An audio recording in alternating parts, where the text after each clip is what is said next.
예배를 드린 여러분을 주님의 이름으로 환영합니다. 오늘 우리에게 주신 하나님의 말씀은 레위기 19장 2절에서 4절입니다. 화면에는 7절로 나오는데요. 제가 2절에서 4절까지 읽어드리겠습니다. 쉬운 성경입니다. 이스라엘 모든 백성에게 전하여라. 나는 여호와 너희 하나님이다. 내가 거룩함으로 너희도 거룩하여라. 너희는 모두 너희 아버지와 어머니를 존경하여라. 그리고 너희는 내 안식일을 지켜라. 나는 너희 하나님 여호와이다. 우상을 섬기지 마라. 너희가 섬길 신상을 만들지도 마라. 나는 너희 하나님 여호와이다. 지금 우리는 하나님의 사람이라는 주제로 시리즈 설교를 하고 있습니다. 그 모세 오경을 통해서 우리가 어떻게 하나님의 사람으로 빚어지는지 성숙해 가는지를 추적을 하는 겁니다. 잠시 한번 정리를 해보겠습니다. 우리는 창세기를 통해서 이것을 깨달았죠. 하나님께서 아브라함을 선택하셨듯이 우리를 친히 선택하셨다라는 점을 배웠습니다. 그래서 첫 번째 설교의 제목이 우리 선택받은 사람들이었죠. 이어지는 두 번째 설교는 출애굽기였습니다. 본문이 하나님께서 이스라엘 민족을 이집트에서 탈출시키셨듯이 우리를 어둠에서 세상에서 구원하셨다라는 점을 배웠죠. 그래서 두 번째 설교의 제목이 우리 구원받은 사람들이었습니다. 여기서 구원은 다른 의미는 아니고요. 하나님과의 관계를 뜻하죠. 자, 그렇다면 질문이 생깁니다. 우리는 그처럼 선택받은 사람들이죠. 구원을 받은 사람들이에요. 근데 그러면 하나님의 사람으로서 해야 할 작업이 끝난 것은 아니겠죠. 다음 단계가 분명히 있지 않겠습니까? 그 레위기 말씀을 통해서 그 다음 단계를 한번 구체적으로 살펴보자는 겁니다. 레위기는 한마디로 이런 책이에요. 구원받은 사람이 과연 어떻게 하나님의 사람으로 살아가는가, 어떤 구체적인 방법론을 함의한다고 볼 수 있습니다. 자, 오늘 본문은 19장 2절부터 4절인데요. 레위기에서 19장 자체는 굉장히 중요한 장입니다. 하나님께서 거룩함이라는 것을 아주 구체적으로 풀어가시는 그런 흐름인데요. 오늘 그 모든 양상을 다 살펴볼 필요도 없고, 살펴볼 수는 없고, 그러한 거룩함의 토대랄까요? 원형이랄까요? 그 점을 간략하게 정리를 해보겠습니다. 네, 하나님의 사람이 된다는 게, 거룩한 사람이 된다는 게 어떤 의미인지 이 세 가지 메시지를 통해서 구체화하겠습니다. 첫 번째 메시지 한번 이렇게 정리해 보겠습니다. 거룩한 사람은 하나님께 속한 사람입니다. 라고 정리할게요. 이 속하다라는 표현에 주목해 주시면 좋겠습니다. 그러니까 거룩함이라는 것은요, 무슨 영업 실적 달성하듯이 100점 맞듯이 그렇게 하는 게 아니고, 그건 무엇이냐? 거룩함은 하나님께 속한 사람에게는 이렇게 표현해도 되겠죠. 당연하게 주어지는 사은품 같은 거다. 이 정도로 이해하시면 좋을 것 같아요. 다르게 말하면 거룩함이라는 게 막 노력하는 게 아니라 나의 정체성을 이제 확인하는 겁니다. 그게 거룩함이라는 거예요. 승민 형제 이해가 되시나요? 이해가 잘 안 되죠. 아니, 갑자기 이게 보시면 2절 말씀이 명령형인데 목사님은 느닷없이 무슨 정체성이니 그런 말씀 하십니까? 라고 좀 의아하게 생각할 수 있는데 제가 한번 설명을 해보겠습니다. 차근차근. 2절인데요. 제가 중반부, 후반부를 다시 읽어드릴게요.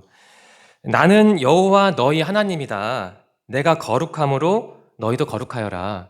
여러분, 지금까지 이 말씀을 어떻게 해석하셨습니까? 명령형이네. 그래, 내가 부족하지. 아이들 좀 더 열심히 가르치고 교회 좀 더 일찍 오고 수요예배도 드리고 이렇게 하면 한 6개월 뒤에는 효과가 나타나서 내가 거룩함이라는 타이틀을 얻지 않겠어? 혹시 이렇게 해석을 하셨다면 그런 분 없겠지만 좀 저로서는 좀 서운하죠. 여기서 거룩하다에 해당하는 단어, 히브리어 단어는 카도시라고 합니다. 단어가 날카롭죠. 잘라서 따로 떼어놓다라는 뜻이에요. 그러니까 거룩하다는 건 구별됐다는 뜻이죠. 하나님을 위해서요. 어떤 결점이 없는 도덕적으로 무결점 상태가 아니라 하나님을 중심으로 어떤 쓰임받을 준비가 됐다. 이 정도로 이해하시면 될 것 같습니다. 자, 배경을 봅시다. 우리가 배경을 보면 조금 더 메시지에 쉽게 접근할 수 있는데요. 지리적 배경은 신의 산으로 추정이 됩니다. 지금 이스라엘 민족은 이미 이집트를 탈출한 상태예요. 사막에서 지금 거하는 상태인 겁니다. 지난 설교 제목이 우리 구원받은 사람들이었잖아요. 그러니까 이 사람들은 지금 이제 구원받았으니까 하나님과의 관계를 맺고 있으니까 더 이상 세상 논리에 속하지 않습니다. 이제 하나님의 논리 안에 있죠. 세상 논리는 뭘까요? 이집트도 이집트, 피라미드. 그럼 하나님의 논리는 뭐예요? 사막이죠, 사막. 세상에서는 내 힘과 기술이 필요하죠. 피라미드를 쌓아야 하니까 노력이 필요합니다. 기술이 필요합니다. 어떤 사람들과 관계가 필요하지만 지금은 사막이잖아요. 거기에 무슨 학력이 필요하고 연줄이 필요하고 무슨 뭐 테슬라, 엔비디아 그런 거 없습니다. 그냥 하나님만 바라보는 거죠. 자, 세상 논리는 이래요. 이집트 논리는 이렇습니다. 너가 거룩해져야 하나님의 사람이지. 안 그래? 좀 노력을 해봐. 피라미드 쌓듯이, 벽돌을 쌓듯이 일을 해. 이게 세상 논리, 이집트 논리인 겁니다. 하지만 하나님의 논리는 뭘까요? 이제 그게 아니죠. 네가 노력해야 거룩한 게 아니고 너는 이미 거룩한 나 하나님의 자녀니까 그냥 거룩한 거야. 거룩한 사람답게 이제 살아보도록 해. 이런 선언인 겁니다. 그럼 이런 질문을 할 수 있죠. 그럼 노력을 하지 말라는 얘기냐? 물론 노력을 해야죠. 하지만 노력의 방향성과 색깔이 다릅니다. 한번 비유로 설명을 하겠습니다. 거룩함을 내가 가진 거울을 빛나게 하는 것으로 비유해 봅시다. 빛나게 하려면 상식적으로 볼 때 광택제를 발라서 막 닦아야죠. 근데 여기서 요청하는 거룩함은 노력은 그런 게 아니고요. 네가 열심히 네 거울을 닦으라가 아니고 그 거울을 태양에 맞추라는 겁니다. 그 빛을 받아서 당연히 빛나니까 그런 의미인 겁니다. 졸리기도 하니까 조금 더 쉽게 설명해 드릴게요. 제가 아침에 아이들에게 설명하면서 사용한 비유입니다. 지난 겨울 수련회 때 중고등부 아이들하고 저희가 그 실내 풋살장을 갔어요. 그래서 아이들은 축구를 했고 저는 이제 관찰을 했죠. 네, 여자 아이들도 했는데 놀랍게도 하연이가 무려 2골을 넣었습니다. 어떻게 된지 아십니까? 주워 먹기라 하죠. 골대 근처에서 어슬렁거리는 거예요. 여자아이니까 어떻게 막 뛰겠어요. 그래서 골대 근처에 공이 오니까 또 하필 골키퍼가 중교였거든요. 다 열어주는 거예요, 골을. 그래서 하연이가 2골 넣었는데 제가 그걸 보고 많이 느꼈거든요. 자, 지금 거룩함이 주제인데 한번 비유를 해볼게요. 골대를 하나님으로 두고 골을 넣는 거, 득점을 거룩함으로 보면 됩니다. 그러니까 거룩하려면 막 연락에 공을 드리블하고 뭐 이렇게 기술을 발휘하고 그런 것보다는 뭐 하면 돼요? 그냥 골대 근처에 있으면 돼요. 그러면 거룩해지잖아요. 좀 어느 정도 좀 이해가 되시나요? 거룩함이라는 게 2차적으로 막 막노동이 아니라 어떤 몸의 움직임이 아니라 그러니까 방향이라는 거죠. 시선이라는 거예요. 그래서 제가 앞에서 거룩함은 하나님께 속하는 거다 이런 말씀을 드린 겁니다. 이제 정리하겠습니다. 너가 거룩하게 살면 나 하나님이 너의 하나님이 되어줄게 라는 게 아니고요. 나는 거룩한 하나님인데 너가 내 안에 있잖아. 나와 함께 하자니까 너는 거룩한 사람이야. 이런 구조인 겁니다. 한번 적용해 보겠습니다. 적용한 차원에서 질문을 드릴게요. 자, 여러분에게 그 신앙생활은 뭡니까? 우리 승민 청년에게 신앙생활은 뭘까요? 네, 뭐 그렇게 보통 정리를 할 수 있죠. 여러분이 혹시 신앙생활을 어떤 자아 개선 프로젝트나 인격 수양 정도로 보시지는 않을 겁니다. 이제 그런 건 아니죠. 내가 나 자신을 하나님의 사람으로 바꾼다. 내가 신앙생활을 한다. 내가 거룩해졌다. 거룩해진다는 건 단순하게 이제 교회에 온다. 아이들과 함께 놀아준다. 가르친다. 뭐 설교한다. 그런 의미는 아닙니다. 열심히 교회 활동하는 건, 설교 준비하는 건 이제 거룩함의 결과이지 그게 원인이 아니에요. 내가 이미 거룩하니까 감사한 마음으로 아이들에게 뭣도 사주고 지도하고 설교 준비하는 것이 그 반대는 아니라는 겁니다. 내가 하나님의 사람이니까 그분께 속해 있으니까 감사한 마음으로 믿음으로 거룩하게 사는 겁니다. 예수님이 유독 바리새인과 사두개인들을 많이 저격을 했습니다.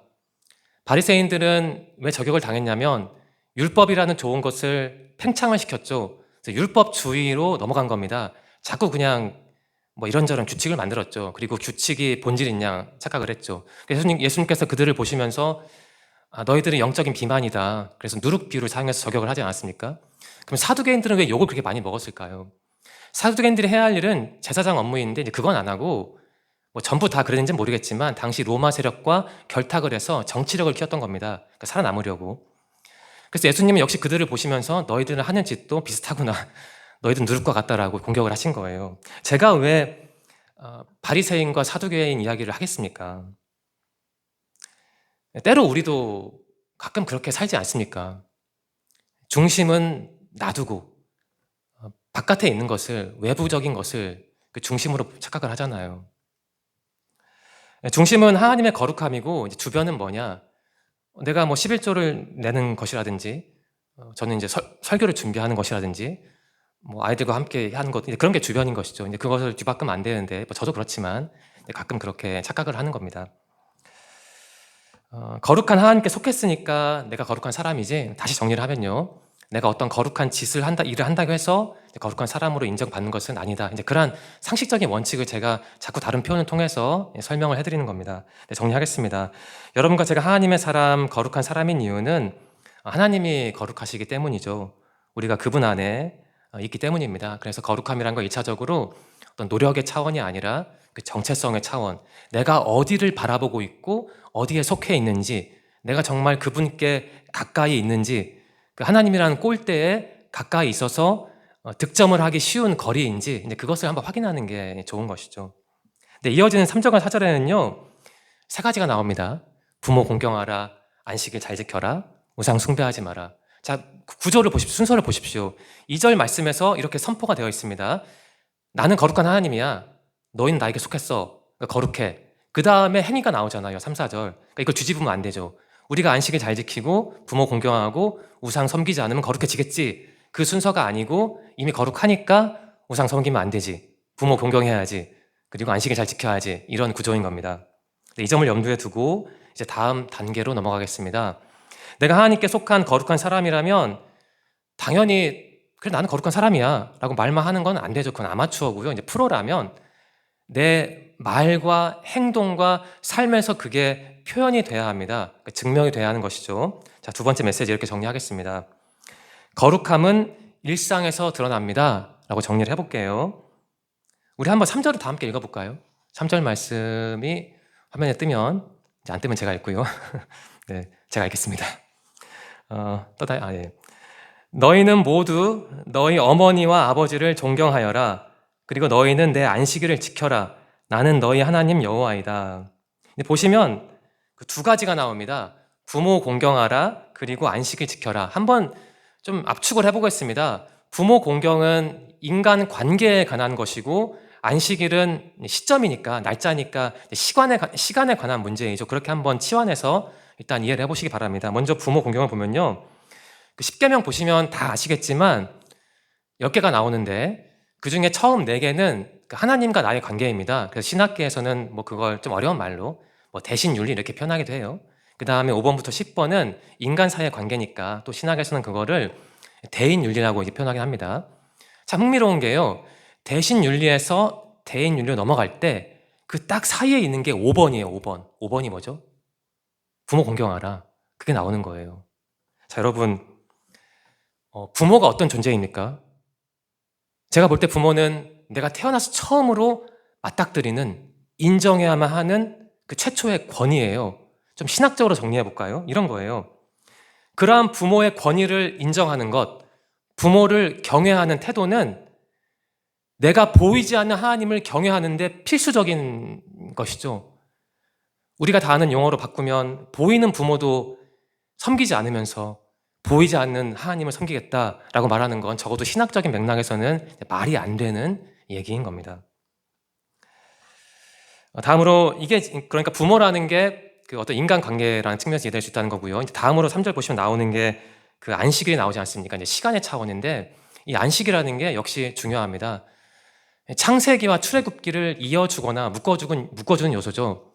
하나님께서 세상을 창조하시고 마지막 날 이제 쉬셨잖아요. 안식하셨잖아요. 그게 무엇이냐? 그 시간의 주인이, 중심이 하나님이라는 거죠. 이어서 출애굽기를 보겠습니다. 이스라엘 민족이 이집트에서 고생할 때 분명히 기록되어 있습니다. 자유를 빼앗긴 채, 권리를 빼앗긴 채 그 막노동에 시달렸다고 해요. 그러니까 쉬지를 못했죠. 그 사람들이 하나님의 은혜로 이집트를 탈출해서 사막으로 온 것은 무엇이냐? 이제 쉴 수 있다는 거예요. 그래서 사막에서 안식일을 바지런히 지켰잖아요. 그 쉼의 주체가 주인공이 하나님이죠.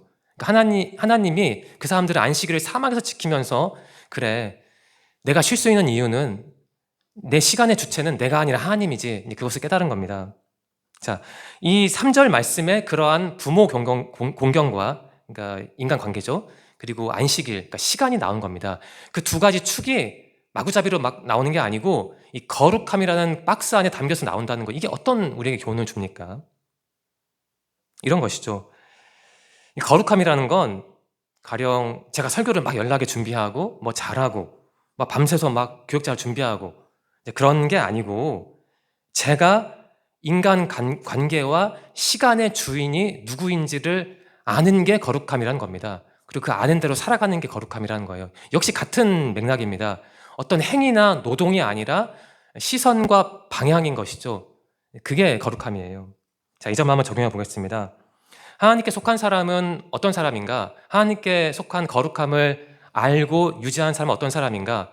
그 3절 말씀에 인간 관계와 시간이 나왔잖아요. 간단하죠. 내 인간 관계의 주인을 하나님으로 아는 사람, 거룩한 사람. 또 내 시간의 주인을 하나님으로 아는 사람, 그 사람이 거룩한 사람입니다. 자, 거룩한 사람은 앞에서 말씀드린 것처럼 인간 관계에서 하나님을 최우선으로 여기는 사람이죠. 그렇다면 질문이 생깁니다. 내가 가령 내 엄마 아빠와 사이가 안 좋으면, 갈등을 하면 나는 거룩한 사람이 아닌가? 참 답하기는 어려운 문제이긴 합니다. 뭐 내가 엄마 아빠를 싫어할 수도 있죠. 참고로 저는 아빠와 별로 이렇게 친하진 않습니다. 뭐 자랑은 아닌데요. 어릴 때 몇 번 혼나다 보니까 아직도 아빠는 좀 부담스럽긴 해요. 아무튼 내가 어떻게 나를 혼낸 아빠를 모든 경우에 다 용서를 하겠어요. 나를 아빠가 때리고 책망을 했는데 그렇게 용서하기는 어려울 수도 있죠. 그러면 용서를 해야만 거룩한 사람이고, 용서한다는 건 인간 관계에서 하나님을 주인으로 삼는 거니까 용서를 할 수밖에 없는데 해야 하는데, 용서를 안 하면, 내가 나를 때린 아빠를 용서하지 않으면 나는 뭐 거룩함과는 상관이 없는 사람이냐, 뭐 그렇게 정리하기는 어려울 것 같고요. 하지만 이런 차이는 있죠. 내가 비록 아빠와 사이가 안 좋더라도, 인간 관계가 깨졌더라도, 아니 뭐 그럴 수도 있지, 뭐 살다 보면 뭐 그런 것이지, 이렇게 처리하는 것과, A라는 사람과, 그래 하나님이 인간 관계에 3절 말씀에 따르면 주인이라는데, 내가 그래도 아빠와 좀 서먹서먹해도 뭔가 하나님의 사랑을 마음에 품고 아빠와 친해져야 하지 않겠어? B라는 사람은 분명히 차원이 다르죠. 그러니까 제가 말씀드리는 것은 인간 관계의 토대가 이 3절에 말씀에 나오는 것처럼 하나님을 내가 믿는다면, 그래서 내가 거룩한 사람이라면, 어떤 인간 관계가 깨졌을 때 그냥 방치하기보다는, 그냥 아빠는 그런 사람이야 라고 방치하기보다는 좀 어떻게든 다르게 해석을 하던가, 아니면 내가 먼저 아빠에게 손을 내밀어서 친해지던가, 그런 노력을 할 수밖에 없다는 겁니다. 내가 거룩한 사람이라면요. 물론 지금 당장 하지 못하더라도 언젠가는 아빠에게 손을 내밀게 되겠죠. 내가 진짜 거룩한 사람이라면요. 그런 예를 들고 싶습니다. 자, 이어서 보시면 시간이라는 주제가 나오죠. 자, 시간은 무엇인가? 하나님의 주인이신데, 거룩한 사람이라면 이 시간 문제에서도 하나님이 주인이지라고 믿고 그 믿음대로 행동을 해야 하는 거예요. 전에 제가 예를 들었는데요. 저는 고등학교 3학년 때 학교에서 고3인데도 와서 공부하라고 했습니다. 주일에. 선생님들 당시에는 뭐 지금도 무서운지 모르겠지만 당시 90년대만 하더라도 선생님들에게는 거의 뭐 절대 권력 그런 게 있어서 때리게 됐거든요. 그때 진짜. 그래서 도저히 안 갈 수가 없더라고요. 제 친구 중에 몇 명은 좀 믿음이 좋아서 거절을 했고, 그래 그럼 너희는 교회 예배를 드리고 와라, 그렇게 했는데, 저는 이제 그렇지는 못하고 그냥 묵묵하게 갔고, 딱 한 번인가 교회를 가고, 뭐 자랑은 아닌데요, 고3 때 교회를 안 갔습니다. 그래서 원하는 대학에 갔냐? 근처도 못 갔죠. 제가 주일 예배 안 지키면 대학 떨어진다, 그런 말씀을 드리는 것은 아니고요. 만일 제가 당시에, 그래 내 인생에서 가장 중요한 게 시간인데 그 시간을 나에게 주신 분이 하나님이고 나는 그분을 섬기는 사람이라고 믿었다면, 아마 맞아 죽을 각오를 하고서라도 담임에게 말을 했을 겁니다. 나는 예배를 드리겠다고. 아니면 야자 끝나고 뭐 7시에 예배 드리는 교회 당시 있었으니까 그때 가면 되죠. 하지만 가진 않았거든요. 그러니까 결국 문제는 저였던 거예요. 선생님들이 아니고. 제가 제 시간의 주인이 하나님이라는 것을 고3 때도 몰랐던 거예요. 여러분은 고3 때 어떻게 사셨습니까? 교회 다니셨습니까? 네, 다행이네요. 저 못 갔습니다. 근데 아무리 분주하고 또 생존하느라 정신이 없어도 그래, 내 시간의 주인은 하나님이지 라고 믿는 게 필요합니다. 하지만 오해는 하지 마십시오. 청년분들이 어쩔 수 없이 주일에도 회사에 끌려가는 이제 경우가 있다고 제가 알고 있는데, 우리 청년들이 아니라, 그러면 내가 주일 안 지키면 회사 가면 나는 뭐 사람도 아니냐, 그런 말씀이 아니죠. 제가 자꾸 드리는 말씀은 뭐 이런 겁니다. 좀 무식하게 정리하면, 교회 안에 있냐 회사에 있냐 그게 중요한 게 아니고, 너가 어디서 뭔 짓을 하던 너의 마음의 중심에 하나님이 계시냐, 정말 너의 인간관계와 시간의 주인이 하나님인 걸 알고 믿냐, 그걸 바지런히 확인을 해야 한다는 겁니다. 그냥 몸이 교회에 있냐 없냐, 그것을 우리가 논할 시기는 지났잖아요. 우리 수준에서요. 안 그래요? 네, 아무리 분주하고 바빠도 이 점을 잊지 마시기 바랍니다. 그러니까 여러분의 인간관계와 시간의 주인이 하나님이다. 그 점을 잊지 않는 게 중요하죠. 네, 정리하겠습니다. 내가 하나님께 속한 거룩한 사람이라면 그 거룩함은 반드시 내 일상에서 드러날 수밖에 없는 거예요. 드러나지 않으면 거룩하지 않냐, 이렇게 접근하면 저로서는 할 말이 없긴 한데, 뭐 1년, 2년, 3년, 뭐 10년 지나도 안 드러난다면 문제가 있겠죠. 어떻게든 빨리 드러나는 게 맞는 겁니다. 그런데요, 마지막으로 점검할 게 있죠. 내가 아무리 거룩하더라도, 하나님께 속해 있다 하더라도, 그리고 인간관계에서 시간에서 하나님을 주인으로 믿는다 하더라도 그것만으로는 부족합니다. 거기서 멈추면 이거 진짜 아마추어인 거예요. 왜 그러냐 하면, 내가 우상을 숭배한 채 얼마든지 하나님을 주인으로 믿을 수 있기 때문입니다. 그러니까 내가 우상을 숭배하는 상황에서 시간의 주인을 하나님으로 믿고 인간관계의 주인을 하나님으로 믿으면, 그런 거룩함은 아마 절반은 가짜이거나 썩어있거나 아니면 유통기한이 굉장히 짧은 거룩함일 거예요. 자, 여기서 오늘 설교의 마지막 메시지를 이렇게 정리하겠습니다. 이 거룩함이란 우상을 멀리하는 겁니다 라고 좀 뭐 식상한데 여러분 수준에는 아무튼 이렇게 정리를 하겠습니다. 제가 4절 말씀 다시 읽을게. 잘 들어보세요. 우상을 섬기지 마라. 너희가 섬길 신상을 만들지도 마라. 나는 너희 하나님 여호와이다. 이 말씀을 토대로 거룩함을 정리하면요, 일단 앞에서 3절에서 나온 말씀을 토대로 거룩함을 정리하면, 거룩함은 인간관계의 차원이었고 시간의 차원이었죠. 3절은 그래요. 그럼 4절은 뭐냐? 한번 이렇게 정리해 볼까요? 관점의 차원, 가치관의 차원인 것이죠. 내가 우상을 섬기지 않는다, 우상을 멀리한다는 건 그 우상의 가치관으로 산다는 게 아니라 많은 경우에 하나님의 가치관으로 산다는 겁니다. 그럼 내가 어떻게 해야 그 하나님의 가치관으로 우상을 멀리하면서 충실하게 살 수 있을까? 먼저 우상이 뭔지를 알아야죠. 승현 회장님, 우상이 뭡니까? 기독교 신학에서 우상을 어떻게 정의를 하나요?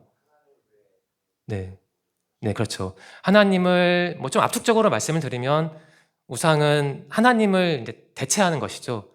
뭐 객관적으로 대체한다 그런 의미보다는 내가 하나님 뭔가 대체를 하면 그게 나의 진짜 하나님인 거죠. 우상인 거죠. 근데 그걸 우리가 내려놓아야 우상을 멀리하는 건데, 뭐 말은 내려놓다 쉽지 뭐 그런 말 누가 못 하겠습니까? 그러면 대체 내려놓는 게 뭐냐? 여러분 한번 진지하게 고민을 해보신 적이 있습니까? 어떻게 내려놓을 수 있을까? 이러한 문제의식을 품고 한번 4절 말씀을 우리에게 적용을 해보겠습니다. 내려놓는 게 무엇이냐? 나에게 혹시 하나님이 1번이 아니라 돈이 1번이라면 이제 그거를 내려놔야 하는데, 교정해야 하는데 어떻게 교정할 수 있을까? 제가 예전에 설교 시간에 한번 통계 자료를 소개해 드렸죠. 어떤 단체에서 OECD 주요 국민을 대상으로 설문조사를 했습니다. 당신의 인생을 행복하게 만드는 요소를 나열하라는 거예요. 뭐 돈도 있고 뭐 다 있겠죠. 유일하게 우리나라만 1번이 돈이었습니다. 유일하게 돈이었어요. 우리나라만. 다른 나라도 돈은 있었는데 1번은 아니었거든요. 이게 제가 볼 때는 우선넘길 일이 절대로 아닙니다. 우리나라는 소위 기독교 국가라 하죠. 3년 전 기준으로 개신교 교인 수가 가나안 성도 포함해서 대략 770만 명이에요.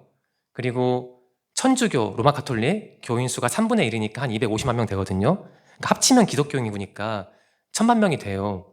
그러니까 대충 우리나라 인구의 한 20%가 하나님 믿는 사람이라고 해요.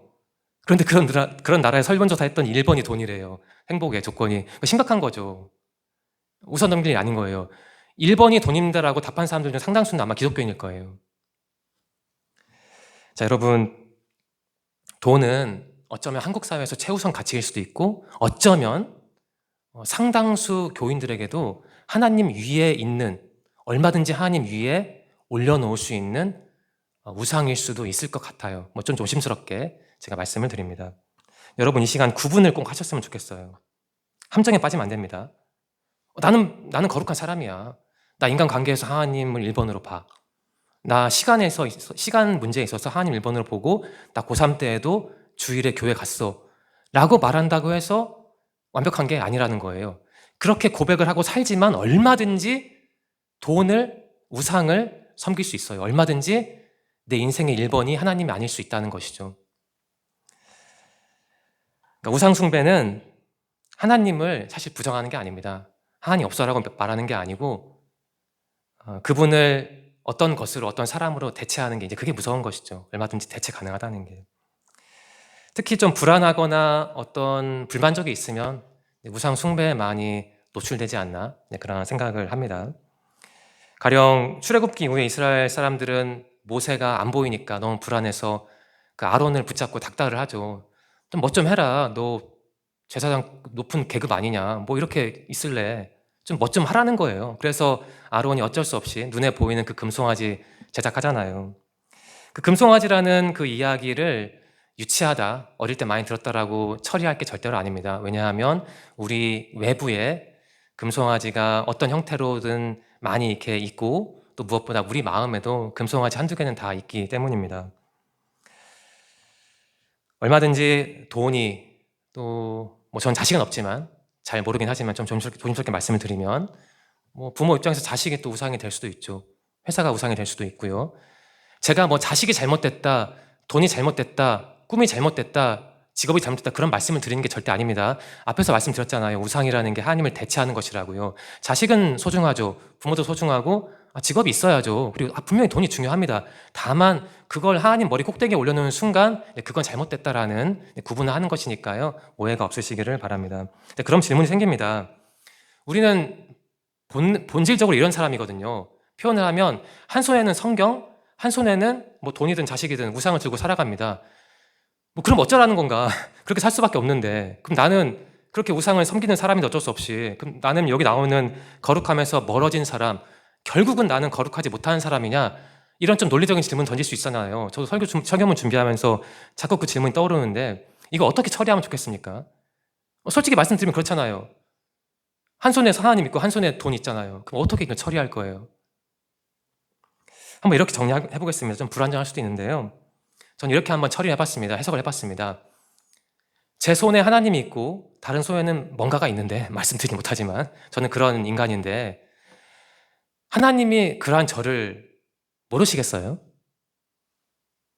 하나님이 그러한 여러분을, 죄송하지만 표현하면 그러한 여러분을 모르시겠습니까?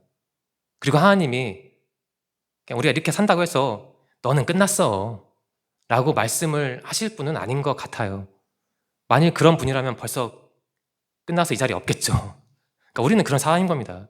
한 손에 하나님, 한 손에 우상을 들고 사는 거예요. 그럼 어떻게 살아야 할까? 이렇게 한번 정리해보겠습니다. 이것 좀 조심해서 들어주시기 바랍니다. 거룩함의 문제는 저는 이렇게 해석을 했어요. 완벽함의 문제가 아니고, 그러니까 우상을 하나도 안 섬기는 진공 상태가 거룩함이 아니고 어떤 방향성 같아요. 지향성 같아요. 저는 그렇게 한번 해석을 해보았습니다. 더 설명을 해드리면 내가 어떤 상황에서 하나님 대신 돈을 선택할 수도 있죠. 그러니까 하나님을 돈으로 대체할 수도 있죠. 사람이니까 그럴 수도 있겠죠. 급한 상황이 있으면. 하나님이 1번이 아니라 돈이 다른 게 1번이 될 수도 있죠. 하지만 10번 중에 7, 8번이 그렇다면 그건 좀 문제가 있는 거 아니겠습니까? 그리고 어제도 내가 돈을 선택을 했는데 오늘도 선택하고 내일도 선택하고 계속 돈만 선택한다는 건 좀 문제가 있는 거 아니겠어요? 그러니까 좀 비율적으로 한번 가보자는 거예요. 그래도 우리가 거룩함을 알고 그쪽으로 나아가고자 노력을 한다면 10번 중에 한 7번은 하나님을 선택을 하고, 이게 좀 표현이 이상하게 한데 3, 4번은 자빠질 수 있겠죠. 제가 그렇게 해석을 한다는 겁니다. 거룩함을. 저도 그 주제가 어려우니까. 그러니까 제가 제공해드린 자료를 바탕으로 여러분도 거룩함이 뭘까? 과연 우상을 다 멀리할 수 있나? 어떻게 우상 문제를 처리할 건가? 한번 고민을 해보시면 좋겠어요. 그러니까 거룩함이라는 게 저는 한순간의 결단이 아니고 매 순간 결단해야 할 문제다라고 정리를 한 겁니다. 제가 좋아하는 비유가 있습니다. 이제 바울의 표대 비유인데 우리 3부 예배 마지막 차장이잖아요. 빌립보서 3장 14절인데 제가 읽어드리겠습니다. 표대를 향하여 그리스도 예수 안에서 하나님이 위에서 부르신 부르심의 상을 위하여 달려가노라. 그러니까 바울이 한 말이거든요. 저는 이 말이 참 마음에 와닿아요. 여러분 바울이 어떻게 살았습니까? 결혼을 안 했다고 합니다. 물론 바울이 결혼했다고 주장하는 논문도 있긴 해요. 저는 잘 모르겠는데 아무튼 미혼 상태로 살았고 특별히 가족의 감정적인 지원을 받지도 못하고 타지에서 뭐 튀르키예 뭐 다른 땅에서 고생하면서 살았습니다. 그 사람도 사람인데 때로는 좀 흔들리지 않았을까요? 상상을 해보면 좀 불손한 상상이지만 내가 꼭 이렇게 살아야 돼? 나는 뭐 연애하면 안 돼? 저 사람 마음에 드는데 좀 예쁜데? 뭐 그러지 않았겠습니까? 내가 뭐 나라고 해서 뭐 늘 그렇게 정결하게 막 기도하고 무릎 꿇고 맞고 매 맞고 막 못 먹고 이렇게 살아야 돼? 흔들렸을 것 같아요. 그러니까 바울에게도 어쩌면 우상 금송아지가 외부에도 있었고 마음에도 있었겠죠. 근데 바울은 고백을 해요. 나는 저 표대를 향하여 달려간대요. 나는 표대를 품었어. 나는 표대에 도착을 했어가 아니라 표대를 향하여 달려간대요. 이것을 어떻게 해석해야 할지 뭐 해석은 다양하겠지만 저는 이 말씀이 어떤 결연한 의지보다는 굉장한 어떤 고뇌와 번뇌로 보이더라고요.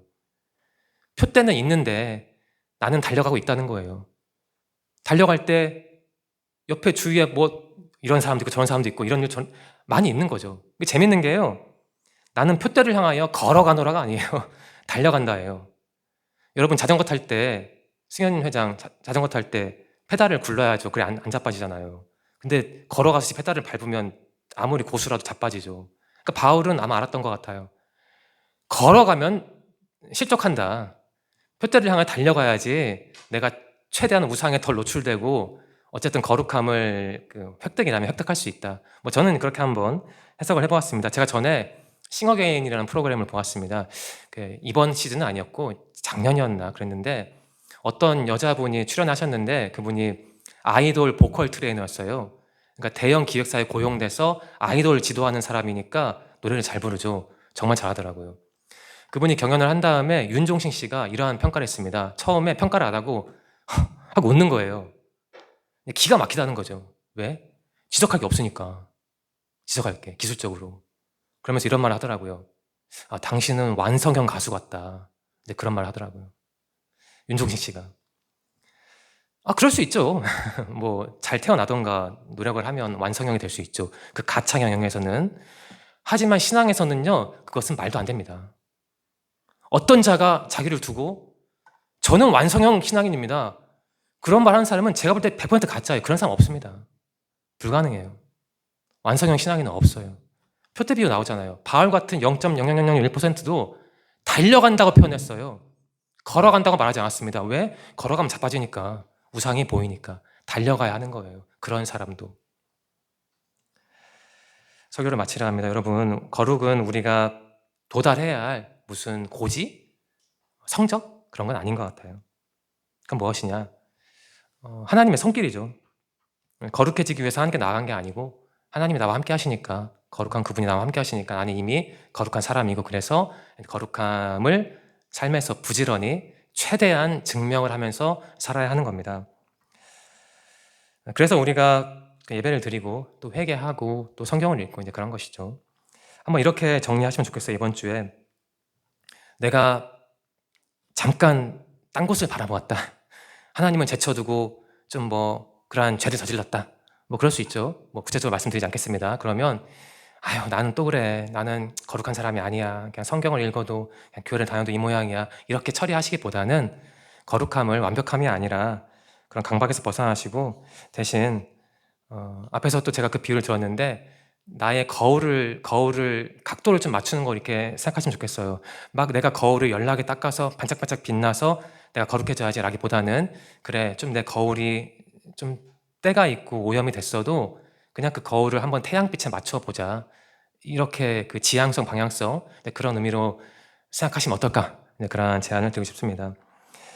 여러분의 그 인간관계 속에서 여러분의 또 시간 속에서 하나님을 주어로 주인공으로 보시길 바라고요. 그리고 때로는 어쩔 수 없이 살다가 그 우상 금송아지가 내 마음에서도 일어나고 또 밖에서 다가올 수 있는데 그때 그것을 한번 잘 극복해 보시기 바랍니다. 다시 말씀드리면 10번 중에 6, 7번 정도는 극복을 해야죠. 어떻게 극복하냐? 말씀을 읽고 그래 하나님이 거룩한 분이고 나를 선택을 하셨지. 나도 이렇게 자꾸 넘어지면 안 되지. 최대한 거룩해져야지라고 다짐을 하는 것. 그러한 방향성의 노력이 필요한 것이죠. 우리는 이 점을 기억해 주시기 바랍니다. 우리는 완성형 신앙인이 아니라요. 오늘도 표대를 향해 걸어가는 게 아니고 달려가야만 하는 그래야만 하는 신앙인인 겁니다. 이번 주도 말씀 안에서 하나님의 거룩함을 체험하시고 그 거룩함을 통해 풍성한 은혜를 받으시길 바랍니다. 네, 기도하겠습니다. 하나님 감사합니다. 자격 없는 우리를 조건 없이 선택하시고 구원하셔서 너는 내 것이다. 너는 이미 거룩하다. 라고 선언해 주시니 감사합니다.